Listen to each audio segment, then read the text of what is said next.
receipt of it. Well, let's just go into Tenant Portal in more detail, because that in itself has some functionality in terms of messaging, and other functionality that is useful for not only the tenant, but helps the agent along the way fulfill some of their obligations to inform the tenant of vital things. So if you can just give us a bit more detail on how that works and what's included there. Yeah, but I was going to say, James.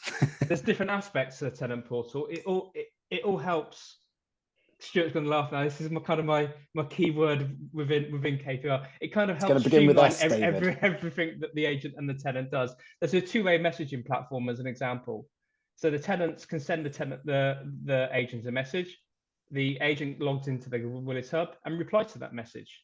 Cuts out unnecessary phone calls. Yep. When I'm an ex-agent myself, so when I was an agent, we used to have constant phone calls about tenants asking, "Can I redecorate the lounge?" It's a 30-minute phone call. Yeah, that can be done in 2 or 3 messages. Done. Agent moves on to something else. Tenant gets on with their life. Fantastic. There's upcoming dates. When you book an inspection, Willis will send notifications straight to the tenant automatically, date, time, and the person who's doing the inspection. That in itself has got kind of like a security aspect, because the tenant knows who's coming.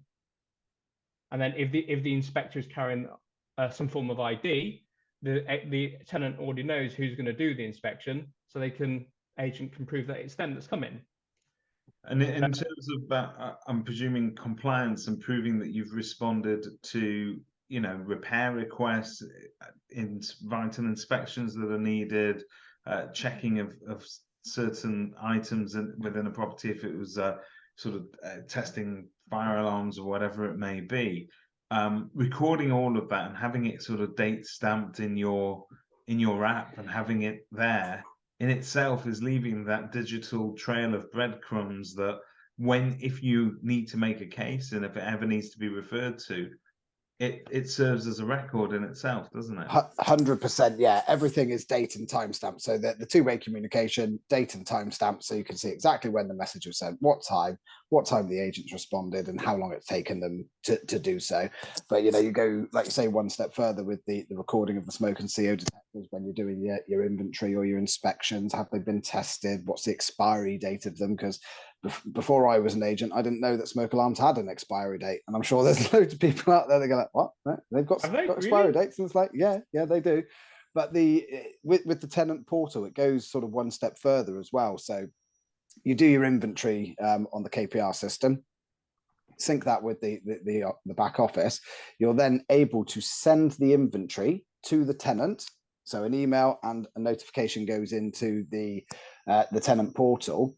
So then they have 7 days. So Willis will automatically do this. He will remind the tenants.